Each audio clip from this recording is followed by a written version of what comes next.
René Guénon, Le théosophisme, histoire d'une pseudo-religion. Chapitre 25, Théosophisme et franc-maçonnerie. Parallèlement à son œuvre religieuse, ou mieux, pseudo-religieuse que nous venons d'exposer, Madame Besan en accomplissait une autre d'un caractère tout différent, une œuvre maçonnique. Nous avons déjà vu que dès l'origine, il y avait eu beaucoup de maçons dans la société théosophique et autour d'elle. Du reste, l'idéal de fraternité universelle dont cette société présente la réalisation comme le premier de ses buts lui est commun avec la maçonnerie. Pourtant, il ne s'agissait là que de rapports purement individuels n'engageant aucune organisation maçonnique. Et il n'y en a jamais eu d'autre entre la société théosophique et la maçonnerie dite régulière. Peut-être est-ce parce que celle-ci trouve le théosophisme trop compromettant, ou peut-être est-ce aussi pour d'autres raisons. Nous n'entreprendrons pas de résoudre ici cette question. Il est probable que certains maçons, qui sont en même temps et sans doute même avant tout des théosophistes, vont trop loin et prennent trop facilement leur désir pour la réalité lorsqu'ils écrivent des choses de ce genre. Ouvrez les guillemets. La franc-maçonnerie et la théosophie, quoi qu'on puisse dire de celle-ci, se rencontrent, se complètent et se soudent par leurs côtés initiatiques, absolument identiques. Elles sont toutes deux, de ce point de vue, une seule et même chose, vieille comme le monde. Fermez les guillemets. Si le point de vue dont il s'agit est exclusivement doctrinal, il ne faut voir là qu'une expression de la prétention des théosophistes à posséder la doctrine qui est la source de toutes les autres, prétention qu'ils appliquent ici à la maçonnerie comme ils le font ailleurs à l'égard des religions, mais qui est sans aucun fondement puisque le théosophisme, on ne saurait trop le répéter, n'est qu'une invention essentiellement moderne. D'autre part, si l'on se place au point de vue historique, il est trop commode et aussi beaucoup trop simple de parler de la maçonnerie en général comme d'une sorte d'entité indivisible. Les choses sont autrement compliquées dans la réalité, et là, comme il s'agit du rosicrucianisme, nous l'avons déjà noté précédemment à propos de ce dernier, il faut toujours savoir faire des distinctions nécessaires et dire de quelle maçonnerie on entend parler, quelle que soit d'ailleurs l'opinion que l'on peut avoir sur les rapports ou l'absence de rapport des différentes maçonneries entre elles. C'est pourquoi nous avons eu soin de préciser que ce que nous disions tout à l'heure ne concerne que la maçonnerie régulière. En effet, il en va tout autrement si l'on considère la maçonnerie irrégulière, beaucoup moins connue du grand public et qui comprend des organisations fort variées, dont certaines sont étroitement liées à l'occultisme. Ce sont en général des groupements peu nombreux, mais qui se prétendent bien supérieurs à la maçonnerie ordinaire, tandis que celle-ci, de son côté, affecte de les traiter avec le plus profond mépris, voire même de les regarder comme de vulgaires contrefaçons. Une des figures les plus curieuses de cette maçonnerie irrégulière fut l'anglais John Yarker, qui mourut en 1913, auteur de nombreux ouvrages sur l'histoire et le symbolisme maçonnique. Il professait sur ces sujets des idées très particulières, et il soutenait, entre autres opinions bizarres, que le maçon initié est prêtre de toutes les religions. Créateur ou rénovateur de plusieurs rites, il était en même temps rattaché à une foule d'associations occultes, à prétentions initiatiques plus ou moins justifiées. Il était notamment membre honoraire de la Societas Rosicruciana in Anglia, dont les chefs faisaient également partie de ses propres organisations, tout en appartenant à cette maçonnerie régulière que lui-même avait abandonnée depuis longtemps. Yarker avait été l'ami de Mazzini et de Garibaldi, et dans leur entourage, il avait connu jadis Madame Blavatsky. Aussi, celle-ci le nomma-t-elle membre d'honneur de la Société théosophique dès qu'elle l'eut fondée. En échange, après la publication d'Isis dévoilée, Yarker conféra à Madame Blavatsky le grade de princesse couronnée, le plus élevé des grades d'adoption, c'est-à-dire féminin, du rite de Memphis et Misraïm, dont il s'intitulait Grand Hiérophante. Ces politesses réciproques sont d'ailleurs d'usage entre les chefs de semblables groupements. On peut trouver que le titre de princesse couronnée convenait fort mal à la mauvaise tenue légendaire de Madame Blavatsky, à tel point qu'il semblait presque une ironie. Mais nous avons connu d'autres personnes à qui le même titre avait été conféré et qui ne possédaient pas même l'instruction la plus élémentaire. Yarker prétendait tenir de Garibaldi sa dignité de grand hiérophante. La légitimité de cette succession fut toujours contestée en Italie, où existait une autre organisation du rite de Memphis et Misraïm, qui se déclara indépendante de la sienne. Yarker avait pour principal auxiliaire dans les dernières années un certain Théodore Reuss, dont nous avons déjà parlé à propos de l'ordre des Templiers orientaux, dont il s'est institué le chef. Ce Reuss, qui se fait appeler maintenant Reuss Wilson, est un Allemand établi à Londres où il a rempli longtemps, si même il ne les remplit encore, des fonctions officielles à la Theosophical Publishing Company et qui, nous a-t-on informé, ne pourrait rentrer dans son pays sans s'exposer à des poursuites judiciaires pour certaines indélicatesses commises antérieurement. Cela ne l'a pas empêché de fonder, sans quitter l'Angleterre, un soi-disant Grand Orient de l'Empire d'Allemagne, qui compta parmi ses dignitaires le docteur Franz Hartmann. Pour en revenir à Yarker, nous devons encore signaler que ce même personnage constitua un certain rite Swendorborgien, qui, bien que soi-disant primitif et originel, de même que le rite de Memphis de son côté s'intitule ancien et primitif, était tout entier de son invention et n'avait aucun lien avec les rites maçonniques, qui au XVIIIe siècle s'étaient inspirés plus ou moins complètement des idées de Swedenborg, et parmi lesquels on peut citer notamment le rite des Illuminés théosophes, établi à Londres en 1767 par Bénédictin Castagnier, et celui des Illuminés d'Avignon, fondé par le bénédictin Dom Agi Pernetti. Il est d'ailleurs tout à fait certain que Swedenborg lui-même n'avait jamais institué aucun rite maçonnique, non plus qu'aucune église, bien qu'il existe aussi actuellement, d'un autre côté, une église swedenborgienne, dite de la Nouvelle Jérusalem, qui est une secte nettement protestante. En ce qui concerne le rite swedenborgien de Yarker, nous possédons une liste de ses dignitaires, datée de 1897, où, suivant la chronologie qui est particulière à ce rite, 77 000 AOS, AB Origine Symbolisme, on y voit figurer le nom du colonel Olcott comme représentant du suprême conseil auprès des grandes loges et temples de Bombay. Ajoutons qu'en 1900, Papus essaya d'établir en France une grande loge swedenborgienne, rattachée au même rite, tentative qui eut fort peu de succès. Papus avait nommé Yarker membre du suprême conseil de l'ordre martiniste, et Yarker, par réciprocité, lui avait fait une place avec le titre de grand maréchal dans le suprême conseil de son rite swedenborgien. Ce qui précède est tout ce qu'il y a lieu de noter, au point de vue maçonnique, en ce qui concerne Madame Blavatsky et le colonel Olcott. Il convient toutefois de rappeler ici que ce dernier, antérieurement à la création de la Société théosophique, appartenait à la maçonnerie américaine régulière. Mais ce dont les fondateurs de la Société s'étaient contentés ne pouvait suffire à Madame Besan, et cela pour deux raisons. D'abord, son tempérament de propagandiste à outrance la portait à s'adresser de préférence à une organisation plus largement répandue, et elle entendait bien y jouer un rôle actif, et non pas purement honorifique. Ensuite, son féminisme ardent s'accommodait mal des grades d'adoption, sorte d'annexes où les femmes sont tenues à l'écart des travaux sérieux, et il lui fallait une maçonnerie qui admit au contraire les femmes au même titre que les hommes et sur un pied de complète égalité. C'est là une chose contraire aux principes maçonniques généralement reconnus, et pourtant il existait une telle organisation.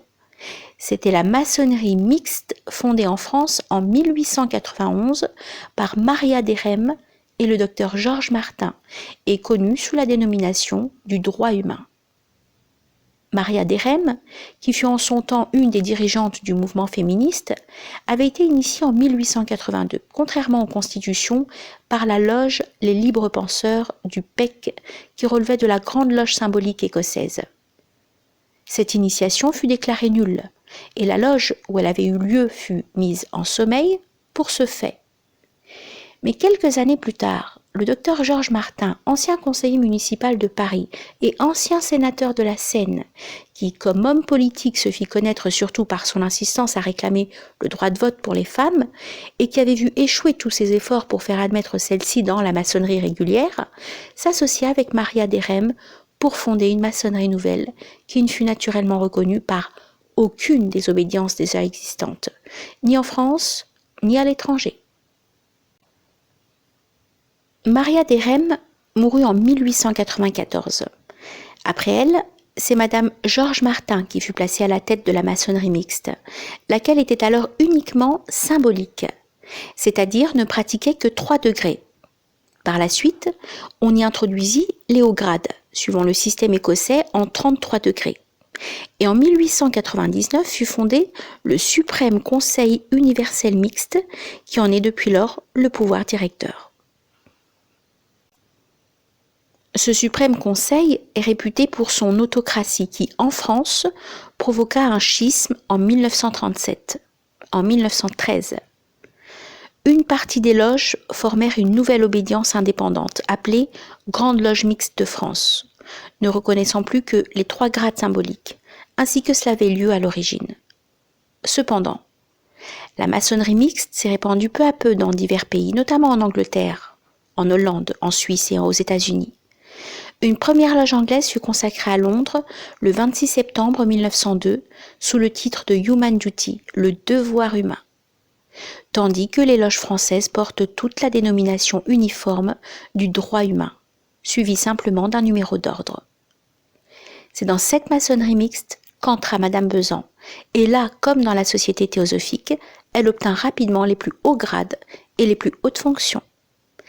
Vénérable d'honneur de la loge de Londres, elle fonda une autre loge à Adyar sous le titre de Rising Sun, le soleil levant. Puis elle devint vice-présidente du Suprême Conseil universel mixte et déléguée nationale de ce même Suprême Conseil pour la Grande-Bretagne et ses dépendances.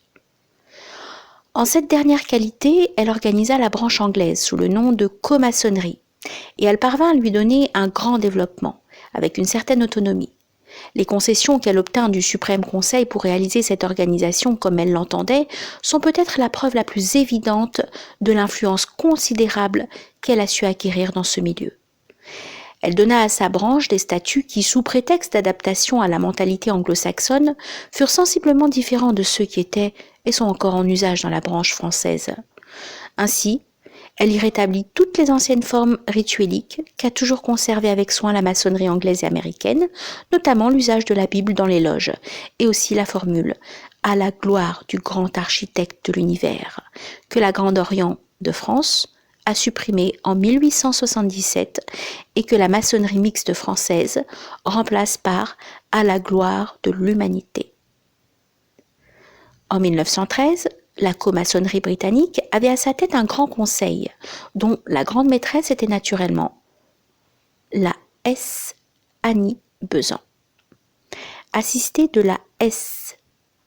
Ursula M. Bright, chez qui elle réside habituellement lorsqu'elle séjourne en Angleterre, et dont le grand secrétaire était le F. James E. Wedgwood, aujourd'hui évêque de l'Église vieille catholique. Sa représentante pour les Indes était la S. Francesca Arundel, tante de l'ancien principal du Central Hindu College, qui est lui-même un membre éminent de la comaçonnerie. L'influence théosophiste s'exerce aussi d'une façon très sensible dans la branche américaine de la maçonnerie mixte. C'est la S. Annie Besant qui installa le 21 septembre 1909 la loge de Chicago. Une théosophiste notoire, la S. Alida de Love, est vice-présidente de la Fédération américaine, dont le président est le F. Louis Guozio, d'origine française. Par contre, dans la branche française, les théosophistes et les occultistes n'avaient été jusqu'à ces dernières années qu'une petite minorité. Bien que parmi les fondatrices de la première loge du droit humain, il y a eu déjà au moins une théosophiste, Madame Maria Martin, sœur de Miss Francesca Arundel. Elle devint plus tard grande secrétaire générale du Suprême Conseil universel mixte et lorsqu'elle mourut, elle fut remplacée dans ses fonctions par une autre théosophiste, Madame Amélie Guédalge. Cette dernière est aujourd'hui parvenue à la présidence du Suprême Conseil, où elle remplace Madame Georges Martin, morte en 1914. Il faut donc croire que, même en France, les théosophistes sont arrivés à s'assurer désormais la prépondérance. Les chefs du théosophisme semblent bien espérer d'ailleurs que la branche anglaise est appelée à supplanter la branche française dont elle est issue et à devenir un jour ou l'autre l'organisme central de la comaçonnerie universelle. Mais même si le centre demeure officiellement en France, il n'en est pas moins soumis dès maintenant à leur influence directe. Nouvel exemple de ces procédés d'accaparement que nous avons vus précédemment en œuvre dans l'Église vieille catholique. À son origine, la maçonnerie mixte n'avait rien d'occultiste ni même de spiritualiste. Voici quant à son esprit et à son but la conception du docteur Georges Martin. Nous respectons scrupuleusement le style. Ouvrez les guillemets. L'ordre maçonnique mixte international est la première puissance maçonnique mixte philosophique, progressive et philanthropique organisée et constituée dans le monde qui se place au-dessus de toutes les préoccupations d'idées philosophiques ou religieuses que puissent professer ceux qui demandent à en devenir membres. L'ordre veut s'intéresser principalement aux intérêts vitaux de l'être humain sur la Terre. Il veut étudier surtout dans ses temples les moyens de réaliser la paix entre tous les peuples et la justice sociale qui permettra à tous les humains de jouir, durant leur vie, de la plus grande somme possible de félicité morale ainsi que du bien-être matériel. Fermez les guillemets. Et nous lisons encore ailleurs, ouvrez les guillemets, ne se réclamant d'aucune révélation divine et affirmant bien haut qu'elle n'est qu'une émanation de la raison humaine, cette institution fraternelle n'est pas dogmatique, elle est rationaliste. Fermez les guillemets. Malgré tout, et indépendamment même de toute intervention théosophiste, la maçonnerie mixte a été amenée peu à peu, par la force des choses, à entretenir des relations plus ou moins suivies avec la plupart des autres organisations maçonniques, irrégulières, même avec celles qui ont le caractère occultiste le plus prononcé. C'est ainsi par exemple que, dans une liste des Past Grand Masters, grands maîtres honoraires, du rite national espagnol, fondé par le F. Villarino del Villar, et en rapport étroit avec les organisations du F. John Yarker, qui dans les dernières années de sa vie devint d'ailleurs un des collaborateurs de la revue anglaise de The Co-Mason, nous voyons les chefs de la maçonnerie mixte, y compris Madame Besan, figurer côte à côte avec ceux des principales écoles d'occultisme, dont les querelles, comme nous l'avons déjà noté, n'excluent pas certaines alliances de ce genre. Ce qui est assez curieux, c'est de voir avec quelle insistance, avec quelle âpreté même, tous ces groupements revendiquent la possession des plus pures doctrines maçonniques. Et la comaçonnerie, qui est irrégulière au premier chef, se vante de restaurer la tradition primordiale, comme on le voit par cette phrase qui termine sa déclaration de principe. Ouvrez les guillemets.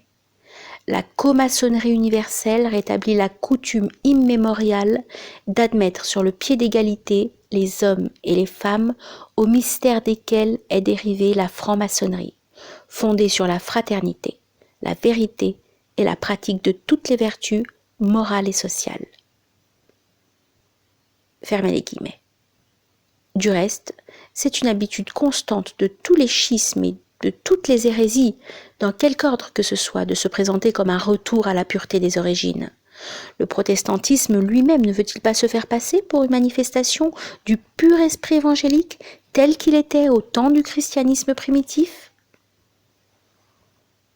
La restauration des mystères, à laquelle fait allusion la phrase que nous venons de citer, est également, nous l'avons vu, une des raisons d'être du christianisme ésotérique, de sorte que celui-ci et la comaçonnerie apparaissent sous ce rapport tout au moins comme les deux faces complémentaires d'une même entreprise. Qu'on se souvienne aussi de la prétention qu'a la maçonnerie d'une façon générale de constituer un lien entre tous les peuples et entre tous les cultes. C'est ce que la maçonnerie écossaise en particulier entend par le Saint-Empire. Et l'on pourra dès lors comprendre toute la signification de ces paroles prononcées il y a longtemps déjà par Madame Besan. Ouvrez les guillemets. Ce que nous avons à faire maintenant, c'est de nous embarquer dans une période constructive, durant laquelle la société théosophique s'efforcera de se faire le centre de la religion du monde, religion dont le bouddhisme, le christianisme, l'islamisme et toutes les autres sectes sont les parties intégrantes. En fait, nous considérons, non sans un solide fondement pour notre croyance, que nous représentons seuls l'Église universelle éclectique et réellement catholique, reconnaissant comme frères et comme fidèles tous ceux qui, sous chaque forme de culte, recherchent la vérité et la justice. Fermez les guillemets. Ces prétentions pouvaient alors paraître fort extravagantes, et elles le sont en effet, mais on est moins tenté d'en rire lorsqu'on songe aujourd'hui à la persévérance acharnée avec laquelle, depuis un quart de siècle, celle qui les émettait a travaillé à en faire une réalité.